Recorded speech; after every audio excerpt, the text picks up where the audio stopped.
Hello, Archibald Chesterfield III, AC3, and today I want to talk about poverty shaped my collection. That's correct. Dire poverty has been a big impact on my collection. Let me explain. And I mean, look, fuckers, I buy watches. I have an idea of what I sort of want. And the decision of what I buy is, yes, it's guided by many things, but it's guided by price. Price, fuckers. Let me explain. I very recently got the World Time. And why did I do it? Was I craving a World Time? Look, there are a host of watches I love out there. But fuckers indeed, it was a great buy. That's the clincher of the deal. So my collection itself has really been determined by my poverty. And, it goes a long way back there. I had a little collection not so long ago. This was 2009. Well, it's nearly 10 years ago. I had an Omega Speedmaster Man on the Moon. I had a Breitling old Navy Timer 2 on a bracelet. I had a Datejust steel and gold 16233 with diamond dial. And I had a small inheritance and I wanted bang per buck. I was thinking about getting a Day-Date. I was thinking about getting a two-tone Submariner. And I was also thinking about getting a steel Daytona. So, I started hunting around a few dealers I know. And the Patek 5107 turned up. And that's why I bought it. It was a good bang per buck piece at the time. And that's what shaped the collection. And, then the rest we know is history. So my collection itself is really shaped by good bang per buck buys. It's what the dealers I know and trust have for sale at the time. And the only times I haven't really followed that was when I was craving, I was craving a Omega Speedmaster Man on the fucking Moon. I was craving this baby. I was craving it like a like a smoker craves a cigarette. I really wanted one. And I paid 3.7 Aussie for it. Box papers, yes, but I paid high. That was no bargain.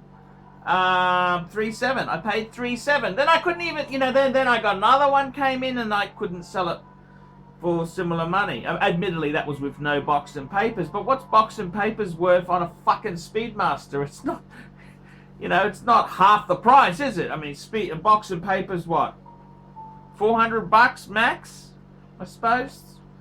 But I just got to tell you the story. See, my collection is shaped by my poverty because I want to get good bang per buck in case I need to sell it or trade out of it, get out of it. I need to have some wriggle room.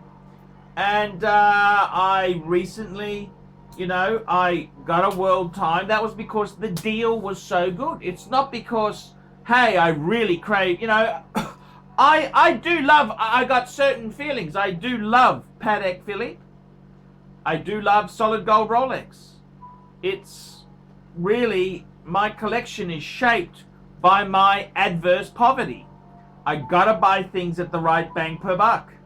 And it's a bit like someone who's buying a used car for themselves and you're looking around. Is it colored? Do you want a red one or a blue one or a black one or a metallic gray? No. It's condition and service history and price. The actual color, well, that's just a negotiating point. Well, obviously you don't want a fucking yellow one, but you know what I'm saying. It's really, my collection is determined by my adverse poverty. That's what it is. That's the reason I went into certain Pateks, is because they came up at a certain time. They were good bang per buck, and I had the means to pay for them. Sometimes I had to borrow the money. It wasn't even my moolah. But my collection is shaped by my poverty. And that's how it is, fuckers. A lot of us out there, it's a tough world. We gotta be mean and lean. So my collection is shaped by my adverse poverty. And the only things which haven't really, what hasn't been done,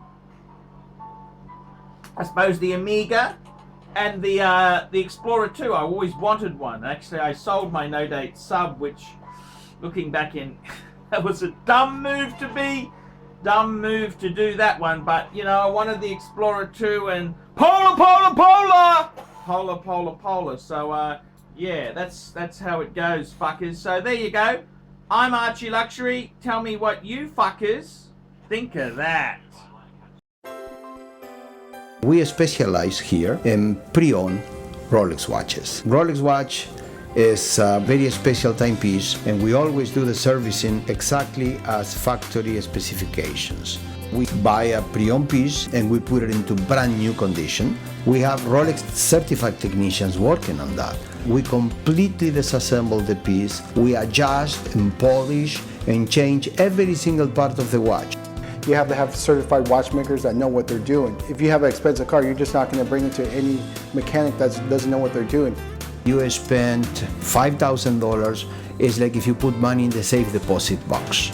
And 1 or 2 years from now, you will keep having your $5,000. We have to spend a lot of money to get all this equipment together, but makes me feel I'm doing what I'm supposed to do. It's not a question of money, it's my passion. Jewelers on time, simply the best.